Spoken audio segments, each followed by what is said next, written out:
Entonces yo voy a ser muy breve, sí que me gustaría a lo mejor a modo de conclusión hacer énfasis sobre algunos aspectos, y lo que también me gustaría, y yo creo que a todos, es que se iniciara un debate, ¿no? Porque una mesa redonda, aparte de que debatamos nosotros, y si queréis vosotros intervenir también en algún elemento que yo vaya sacando, pues fenomenal, pero sobre todo que vosotros mismos, que seguro que tenéis dudas y que tenéis ideas y reflexiones, pues que las saquéis a colación y las podemos discutir entre todos.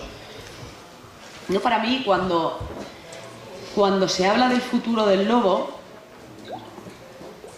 para mí el futuro del lobo, como a lo mejor por mi vivencia propia lo tengo muy metido en el ADN desde que era pequeña, ¿no? por el vínculo con mi padre, yo identifico mucho al lobo como símbolo también con España, con nuestro país. No te puedo decir exactamente por qué, igual que hay gente que identificará las corridas de toros o que identificará otra serie de cosas con lo que es nuestra nación, nuestro país, pues yo, para mí, es la figura del lobo. ¿Por qué? Porque gracias, por ejemplo, a la figura del lobo y de otros depredadores, pues yo creo que mi padre fue una de las pocas personas que llegó a todos los rincones de este país. Yo, desde luego, he estado en Cataluña, en el País Vasco, en Galicia, en Andalucía, y todos los sitios por los que he ido me han hablado de mi padre como si fuera suyo. Y me han dicho, bueno, es que gracias a tu padre descubrimos nuestra naturaleza.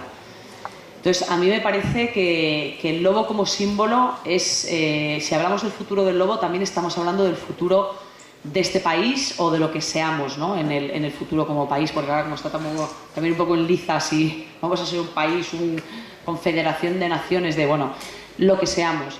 Pero para mí me parece que es un factor importante, porque cuando se habla ahora, que parece que está así un poco de moda, de marca España, se habla pues de la gente que tenemos como Nadal, ¿no? Como tenemos como Fernando Alonso, pero no se habla de uno de los valores que para mí es de los más importantes que tenemos en este país, que es nuestra naturaleza, nuestra biodiversidad, y además es un elemento por el que se nos conoce mundialmente.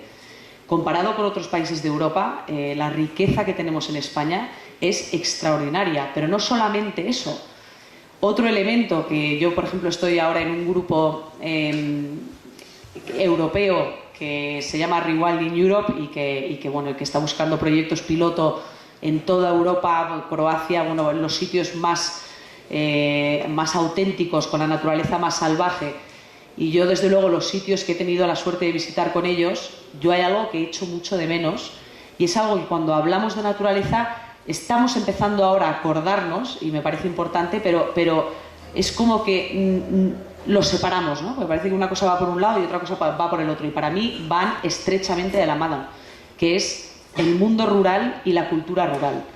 O sea, yo, cuando he visitado pues recientemente en Croacia pues un parque impresionante, unos hayedos, unos bosques, o sea, algo extraordinario. Y a mí me decían, sí, aquí hay oso y por ahí al lobo, no veíamos nada, pero bueno, ahí te decía que había de todo. Pero una cultura rural que era casi como un paisaje sin alma, ¿no? Era como un paisaje muerto.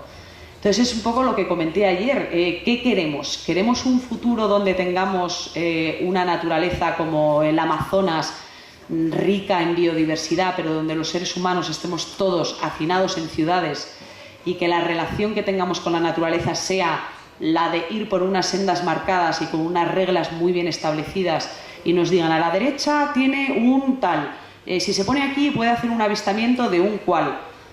A mí me parece que nuestra cultura rural, que todavía sigue viva, y que es lo que yo he echado de menos, como os digo, en estas visitas a otros países europeos, va de la mano de nuestra naturaleza. Y en eso que ha hablado Guillermo, de la conflictividad social, de la importancia de la aceptación social, me parece que no solamente se trata de que se perciba que es clarísimamente un valor añadido, y que la naturaleza y estas especies pueden suponer una fuente de ingresos, sino que, vinculada a esa naturaleza, hay que dignificar el papel del gestor del territorio, que es realmente el ganadero, que es el agricultor, el silvicultor, que es la persona que está manejando el entorno, y que, de hecho, en muchos casos no lo ha hecho bien, y hemos heredado lo que no se ha hecho bien, Pero en nuestro caso, en España, en la mayoría de los casos, lo que ahora son parques nacionales, parques naturales, son espacios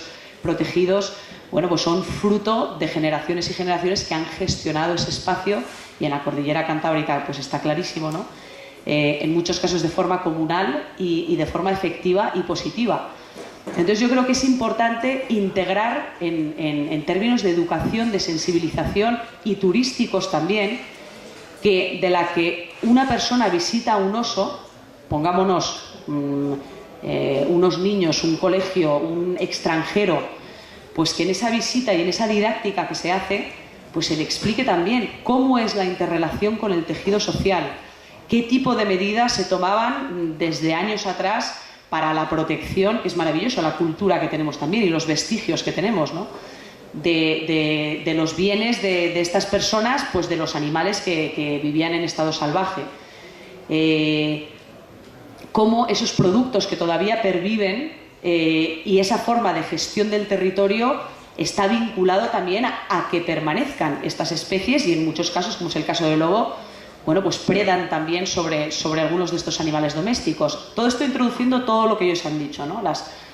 Control de daños, etcétera, etcétera. Solamente un elemento añadido que creo que nos ha mencionado, que me parece que es muy importante: integrar en ese mensaje no la naturaleza, sino el hombre y la tierra, que es un poco el mensaje de mi padre también, ¿no? Es decir, se puede conseguir una convivencia de armonía entre el hombre y la tierra, y yo lo creo firmemente, pero no visitando y llegando, aterrizando un poco como un paracaidista de la ciudad, observando lo que hay, dejando sí algo de dinero en un restaurante, en un hotel, y ya está.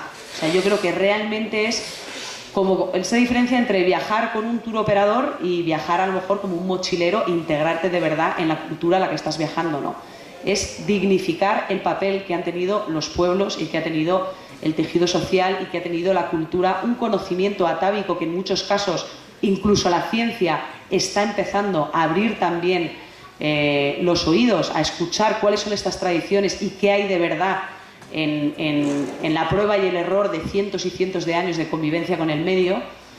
Y en esas visitas turísticas, o como digo, ¿no? Pues con un colegio, con escolares, con niños, bueno, pues vas a degustar un queso o una miel que es miel de oso, que es queso de quebrantahuesos. ¿Y por qué? ¿Y cuál es la labor? ¿Y cómo es la vida de este pastor? Y tú, hablando por ejemplo de emprendimiento, que es algo que ahora está muy en boga, ¿no?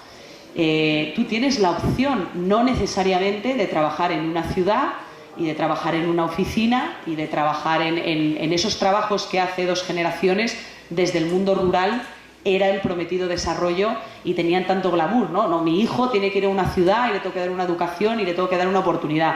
Bueno, pues ahora muchos de esos nietos de esa gente del mundo rural está diciendo, bueno, en mi vida al final, ¿qué es? Pagar una hipoteca, comerme un de tráfico de 1 hora y media para ir al trabajo y de 1 hora y media para salir, estar metido en una rueda que a dónde me lleva realmente. Y claro, es muy dura la vida en el mundo rural, pero también hay una serie de elementos que yo creo que la hacen sumamente atractiva, y más ahora con facilidades que nos ofrecen las nuevas tecnologías, ¿no? Y sobre todo no perder ese conocimiento que para mí es absoluta sabiduría, y que creo que se ha sentido por parte del mundo rural que ha habido una oposición desde el mundo de la conservación de la naturaleza y del ecologismo a ver al mundo rural como un sospechoso, ¿no? Como un sospechoso que no estaba haciendo las cosas bien o que era el culpable. Bueno, pues y la realidad es que en cierta medida lo es, porque son los que están ahí, ¿no? De problemas que tenemos como el frutivismo, el veneno, etcétera. Pero yo lo que me pregunto es, ¿y eso por qué ocurre? Vamos al fondo de la cuestión. Y yo, cuando lo analizas, hay algunos casos que no hay nada que hacer, pero hay algunos casos en los que si esta gente se sintiera dignificada, apoyada y acompañada en lo que hacen, y sobre todo que vieran que esa naturaleza, se sintieran ellos protagonistas de esa naturaleza, se enorgullecieran de lo que tienen y de lo que han heredado de, como digo, generaciones de gestión de sus abuelos y sus bisabuelos, y se les reconociera también una función en relación a eso, y encima fuera un valor añadido a su economía, yo estoy convencida que serían los primeros en protegerlo. O sea, no necesitaríamos a lo mejor tantas brigadas y gastarnos tantísimo dinero en guarderías, etcétera, etcétera, etcétera. Vale, puede que sea muy utópica, pero yo creo que sí que es posible. Y en ese sentido nosotros como fundación no trabajamos en el territorio, en la conservación de espacios o de especies. Nosotros trabajamos con personas. Trabajamos en concienciación, en educación, en buscar fórmulas para que el sistema socioeconómico vaya cambiando, para que la naturaleza se coloque en el centro, porque al fin y al cabo lo está, aunque no nos demos cuenta, pero de ahí viene todo, la energía, los alimentos, la inspiración, la felicidad, todo. Entonces hay que buscar la forma de que los que realmente tienen eso y pueden gestionar eso, tienen que tener un mayor protagonismo sobre ello, creerse más que ellos son los custodios de esto, y yo creo que con esto habremos resuelto muchos conflictos, ¿no? Era solamente un matiz que me parece importante, y que me parece importante que en el discurso de la naturaleza debemos incluir el elemento humano, y el elemento humano, como decía mi padre, no como un ovni que viene de lejos y que dejó aquí al ser humano, ¿no? El ser humano es parte del tejido de la vida y es una de las partes más interesantes, más fascinantes y más maravillosas. Es la vida con mayúsculas, pero pensante y con capacidad de reflexionar. Y como tal tenemos una enorme responsabilidad sobre las demás formas de vida, ¿no? Y yo creo que en el futuro del lobo y que en el futuro de la humanidad, yo sí que me imagino que pueda existir esa relación de armonía donde todos salgan beneficiados. Pero eso también pasa por no tomar posiciones extremas, porque no sea tabú hablar de algunos elementos como puede ser el control en determinadas zonas, pero por supuesto con un rigor, con unos estudios científicos, con una mayor presión a la administración, con una mayor implicación de la población, también en exigir una serie de cosas. Y en ese sentido yo creo que España tiene la delantera, marca España, ¿qué somos realmente? Pues todo el potencial, eso es como se habla de estos países tercermundistas que dicen, bueno, tienen una enorme riqueza, tienen diamantes, tienen todo petróleo, tienen... Yo creo que del futuro del que se habla, y sobre todo que estamos empezando a intuir, productos con un valor añadido, en un mercado globalizado en el que va a haber tantísima competitividad, como no seas diferente y tengas algo diferente que ofrecer, realmente pues ya el rollo de la especulación urbanística, etcétera, etcétera, eso ya se ha acabado. Ahora es otra dinámica. Y las multinacionales, bueno, vamos a ver, ¿no? Pero a lo mejor estamos hablando ahora de iniciativas no tan grandes que colaboran unas con otras, pero que saben ver ese elemento diferenciador y ese valor añadido a los productos que se pueden poner en el mercado y que nos pueden hacer diferentes. España tiene mucho que ofrecer en términos de gastronomía, de cultura, de naturaleza y sobre todo en un mensaje a toda la humanidad que es que puede haber una relación de armonía entre el hombre y la tierra en un país civilizado. Y esto me parece a mí que es algo en lo que tenemos que trabajar desde todos los frentes, desde el frente científico, desde la administración, pero haciendo énfasis, como digo, ¿no?, en no perder una sabiduría que son nuestras raíces y que tenemos la responsabilidad de dignificar y de integrar y que formen parte de este proceso, ¿no? Y esto es un poco ya como matiz a lo que han dicho mis compañeros, y si no queréis vosotros decir algo en particular, podemos abrir el debate y que participéis.